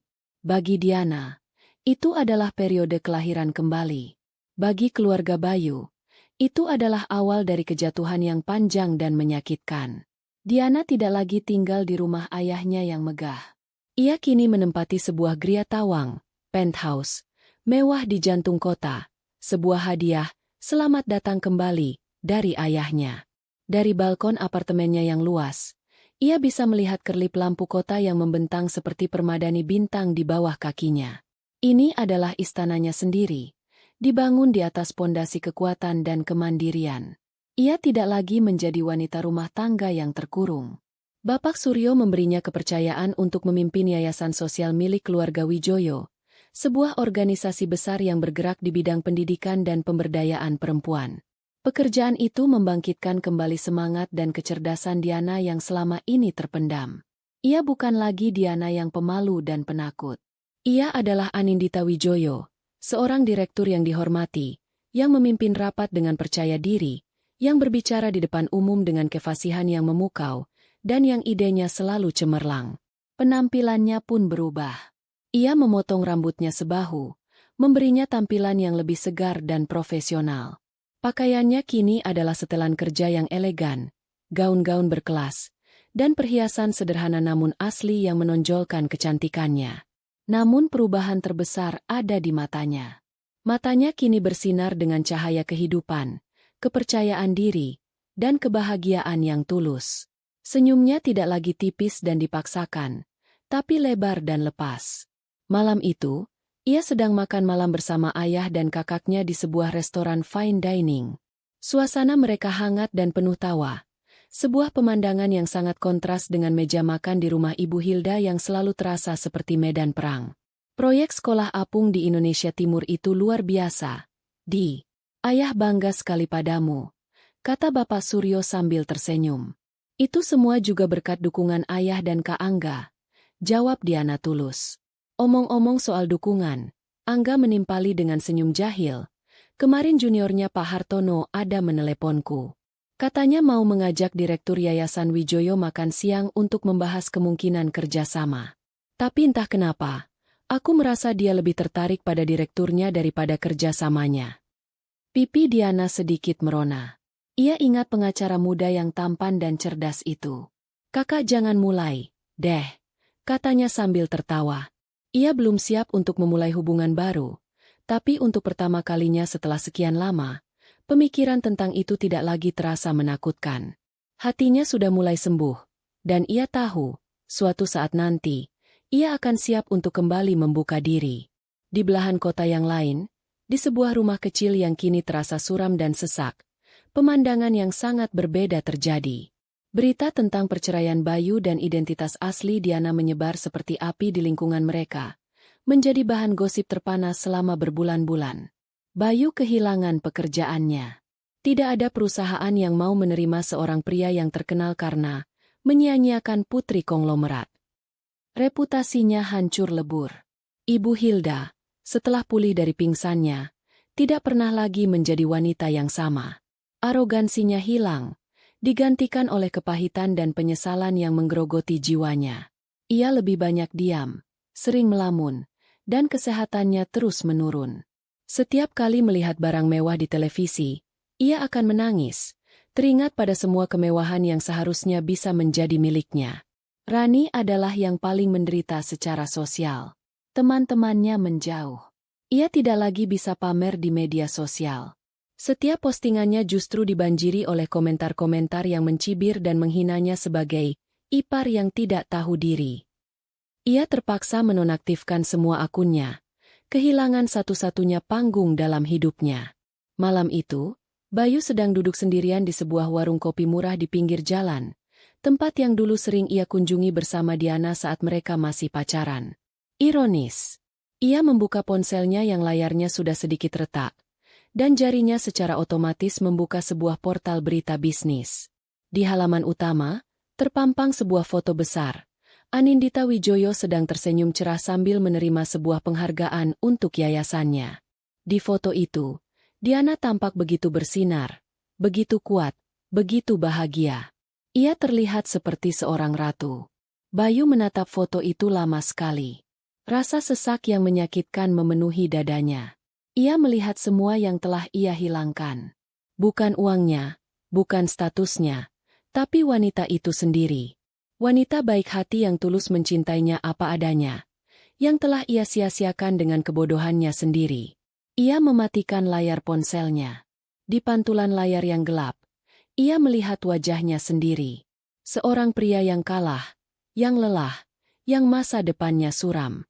Sementara itu, jauh di atas sana, di istananya di langit, Diana menyesap tehnya di balkon, menatap masa depan yang cerah dan tak terbatas. Ia telah melalui badai dan keluar sebagai pemenang. Ia bebas. Ia utuh. Dan ia bahagia. Lembaran barunya telah benar-benar dimulai. 2 tahun telah berlalu sejak hari perceraian itu. Bagi Diana, 2 tahun itu terasa seperti sebuah era baru yang penuh cahaya. Yayasan Wijoyo di bawah kepemimpinannya berkembang pesat. Namanya kini dikenal luas sebagai seorang filantropis muda yang cerdas dan berdedikasi.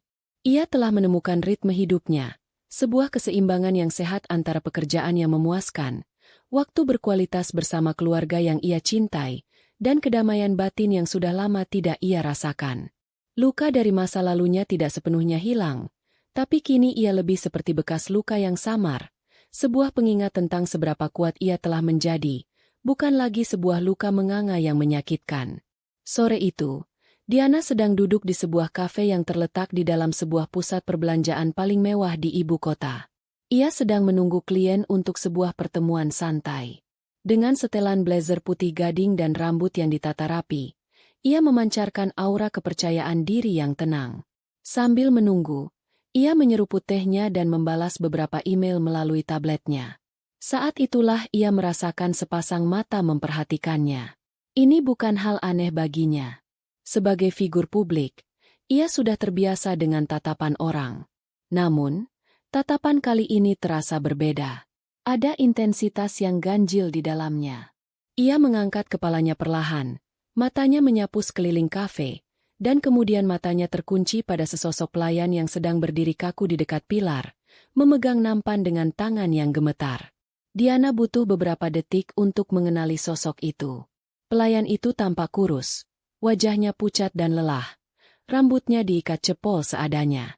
Seragam pelayannya yang berwarna coklat tampak sedikit kebesaran di tubuhnya. Tidak ada lagi blus satin, tidak ada lagi riasan tebal, tidak ada lagi tatapan angkuh. Yang ada hanya seorang wanita muda yang tampak kalah oleh kehidupan. Itu adalah Rani. Jantung Diana berdetak sedikit lebih cepat, bukan karena takut atau marah, tapi karena keterkejutan. Ia tidak pernah menyangka akan bertemu dengan salah satu dari mereka lagi. Apalagi dalam kondisi seperti ini. Rani, yang melihat Diana telah mengenalinya, tampak semakin panik. Ia dengan cepat berbalik, seolah ingin melarikan diri dan bersembunyi di dapur. Namun, sesuatu dalam diri Diana menahannya. Ia melihat keputusasaan di mata Rani, sebuah kerapuhan yang belum pernah ia lihat sebelumnya. Dengan tenang, ia mengangkat tangannya dan memberi isyarat pada Rani untuk mendekat. Rani ragu sejenak. Wajahnya dipenuhi rasa malu dan takut. Tapi akhirnya, dengan langkah yang berat, ia berjalan menuju meja Diana. Mbak Diana, sapanya dengan suara serak, nyaris tak terdengar. Ia tidak berani menatap mata Diana. Pandangannya terpaku pada nampan kosong di tangannya. "Rani," jawab Diana. Suaranya netral. "Kamu kerja di sini?" Rani mengangguk cepat. Air mata mulai menggenang di pelupuk matanya. "Iya, Mbak. Sudah hampir setahun." Keheningan yang canggung menyelimuti mereka. Diana bisa melihat betapa sulitnya kehidupan bagi mantan adik iparnya itu. Kuku-kukunya tidak lagi terawat. Ada lingkaran hitam di bawah matanya, dan bahunya tampak melengkung ke bawah, menanggung beban yang berat. Akhirnya, seolah tidak sanggup lagi menahannya, Rani memberanikan diri untuk menatap Diana. Air matanya mulai menetes. "Mbak, saya minta maaf," isaknya. "Saya tahu saya jahat sekali sama Mbak dulu. Saya dan Ibu, kami salah besar. Kalau saja kami tahu. Kalau saja kalian tahu aku kaya." Potong Diana, bukan dengan nada menuduh, tapi dengan nada bertanya yang tenang. Rani tersentak, lalu menunduk lagi. Tangisnya semakin menjadi. "Iya, akunya dengan jujur. Tapi bukan cuma itu. Kami benar-benar menyesal, Mbak. Hidup kami hancur setelah Mbak pergi." Rani kemudian menceritakan semuanya dengan suara yang terbata-bata. Tentang ibunya yang sakit-sakitan, bukan hanya fisiknya, tapi juga jiwanya. Ibu Hilda menjadi pendiam, sering menangis sendiri, dan terus-menerus menyalahkan dirinya sendiri. "Mas Bayu," katanya, "tidak bisa mendapatkan pekerjaan tetap. Ia bekerja serabutan, menjadi supir ojek online, kuli angkut, apa saja yang bisa menghasilkan sedikit uang. Rumah mereka yang dulu terasa penuh dengan kesombongan, kini terasa penuh dengan keputusasaan." Mas Bayu sering mengurung diri di kamar. "Mbak," melihat berita tentang Mbak di ponselnya. Dia benar-benar hancur," lanjut Rani. Kami kesulitan sekali, Mbak. Untuk biaya berobat Ibu saja susah. Saya mohon, Mbak, kalau Mbak Diana bisa bantu sedikit saja. Tolong kami." Permintaan itu. Pada akhirnya, semua kembali pada permintaan. Diana menatap Rani yang kini menangis terseduh-seduh di hadapannya. Diana yang lama mungkin akan merasakan kemarahan atau mungkin kepuasan dendam. Tapi Diana yang sekarang hanya merasakan rasa kasihan yang hampa. Ia kasihan bukan pada nasib mereka, tapi pada jiwa mereka yang miskin, yang bahkan setelah semua ini, masih melihatnya sebagai solusi finansial, bukan sebagai manusia yang pernah mereka sakiti. Dengan gerakan yang tenang, Diana membuka dompetnya. Ia tidak menghitung. Ia hanya mengambil beberapa lembar uang ratusan ribu, jumlah yang cukup signifikan, dan meletakkannya di atas meja. "Ini, ambillah," kata Diana pelan. "Tapi dengarkan aku baik-baik. Rani, anggap ini sedekah. Ini bukan dari mantan kakak iparmu. Ini dari seorang manusia kepada manusia lain yang sedang kesusahan." Setelah ini, Diana menatap lurus ke mata Rani yang basah. "Jangan pernah lagi mencari aku, atau ayahku, atau kakakku. Jangan pernah hubungi kami lagi untuk alasan apapun. Hutang kita, dendam kita, masa lalu kita, anggap semuanya sudah lunas hari ini. Mulailah hidup kalian sendiri, dan biarkan aku melanjutkan hidupku." Rani menatap uang itu, lalu menatap Diana. Ada rasa terima kasih, tapi lebih banyak lagi rasa malu yang membakar wajahnya. Ia mengangguk cepat, mengambil uang itu dengan tangan gemetar, lalu berbalik dan berlari menuju dapur tanpa mengucapkan sepatah kata pun lagi. Klien Diana tiba beberapa saat kemudian, tidak menyadari drama kecil yang baru saja terjadi. Diana menyambutnya dengan senyum profesional, dan pertemuan berjalan lancar. Namun setelah kliennya pergi, Diana duduk sendirian untuk beberapa saat, menatap cangkir tehnya yang sudah dingin. Pertemuan tadi tidak merusak harinya. Tidak ada kemarahan yang tersisa. Yang ada hanyalah sebuah kesadaran. Ia sadar bahwa ia benar-benar telah bebas. Gema dari masa lalu itu memang datang, tapi suara itu terdengar begitu jauh dan lemah, tidak lagi memiliki kekuatan untuk mengganggunya. Ia akhirnya berada di tempat di mana ia bisa melihat penderitaan orang yang pernah menyakitinya, dan hanya merasakan kedamaian di dalam hatinya sendiri. 1 tahun setelah pertemuan tak terduga di kafe itu, sebuah perayaan akbar digelar di taman belakang kediaman keluarga Wijoyo yang luasnya seperti sebuah taman kota kecil. Ratusan tamu undangan dengan pakaian terbaik mereka berkumpul di bawah langit senja yang cerah. Alunan musik orkestra yang lembut mengalun, berpadu dengan tawa dan percakapan yang hangat. Ini bukan perayaan bisnis. Ini adalah sebuah perayaan cinta. Ini adalah hari pernikahan Anindita Wijoyo. Pria yang berdiri di sampingnya di bawah lengkungan bunga mawar putih adalah Reza, pria yang dulu dikenal Diana sebagai juniornya Bapak Hartono. Hubungan mereka berawal dari pertemuan kerja, lalu makan siang bisnis, yang kemudian berubah menjadi obrolan santai tentang buku dan film, dan akhirnya bersemi menjadi sebuah cinta yang dewasa dan tenang. Reza jatuh cinta pada Anindita Wijoyo yang ia kenal sekarang. Wanita yang kuat, cerdas, mandiri, namun juga memiliki hati yang lembut dan penuh empati. Ia mencintai Diana bukan, meskipun ia kuat, tapi karena ia kuat. Dan bagi Diana, Reza adalah pelabuhan yang aman, tempat di mana ia tidak perlu menyembunyikan sinarnya, justru didorong untuk bersinar lebih terang lagi. Pernikahan ini adalah antitesis dari pernikahannya yang pertama. Jika yang pertama dilangsungkan dengan sederhana karena sebuah rahasia, yang ini dirayakan dengan megah karena sebuah kebenaran. Diana mengenakan gaun pengantin rancangan desainer ternama, sebuah karya seni yang anggun dan memancarkan kemewahan yang bersahaja. Wajahnya dirias tipis, menonjolkan kebahagiaan tulus yang terpancar dari matanya. Saat tiba waktunya mengucapkan janji pernikahan, Reza menggenggam tangan Diana dengan erat, menatapnya dengan penuh cinta.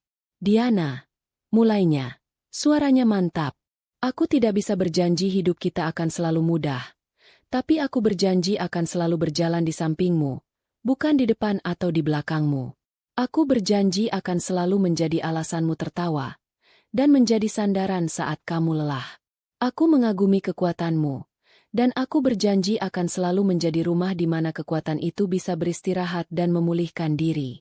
Aku mencintaimu, apa adanya dirimu. Air mata haru membasahi pipi Diana saat gilirannya tiba. Ia menatap Reza, lalu pada ayah dan kakaknya yang menatapnya dengan bangga dari barisan depan. Reza, katanya, suaranya sedikit bergetar karena emosi.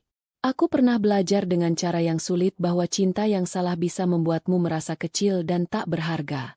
Tapi bersamamu, aku belajar bahwa cinta sejati justru memberimu sayap, memberimu ruang untuk terbang setinggi-tingginya.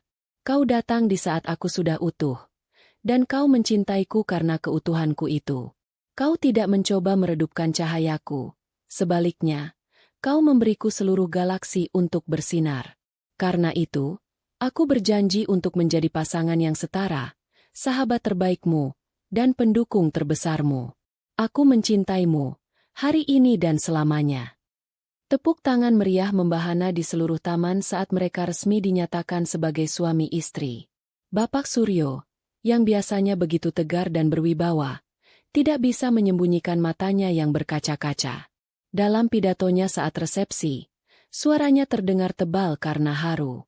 Melihat putriku berdiri di sana hari ini, dengan senyum yang begitu tulus dan mata yang bersinar penuh kebahagiaan, adalah kekayaan terbesar yang pernah saya miliki, katanya, menatap Diana dan Reza. Dulu, aku pernah khawatir saat ia ingin mencari cinta dengan caranya sendiri. Tapi hari ini aku sadar, perjalanannya yang sulit itu telah menempanya menjadi berlian yang paling kuat. Reza, selamat datang di keluarga kami. Tolong jangan jaga putri saya, tapi berdirilah di sampingnya, karena ia lebih dari mampu untuk menjaga dirinya sendiri. Dan bersama-sama, jagalah kebahagiaan kalian. Malam itu, setelah para tamu mulai berdansa dan menikmati pesta, Diana dan Reza berdiri berdua di sudut taman yang sedikit menjauh dari keramaian. Mereka menatap pemandangan di depan mereka, keluarga yang tertawa, sahabat yang menari, dan cahaya lampu yang berkelip seperti kunang-kunang. Tidak ada lagi bayangan masa lalu. Tidak ada lagi gema kepahitan. Reza melingkarkan lengannya di pinggang Diana. Bahagia, bisiknya. Diana menyandarkan kepalanya di bahu suaminya, menatap istana keluarganya yang bermandikan cahaya, yang kini terasa lebih hangat dari sebelumnya. Ia sadar, istana yang sesungguhnya bukanlah bangunan megah itu. Istana yang sesungguhnya adalah perasaan aman, damai, dan dicintai tanpa syarat. Istana yang telah ia bangun kembali di dalam hatinya sendiri. Sangat, jawabnya sambil tersenyum. Sangat bahagia.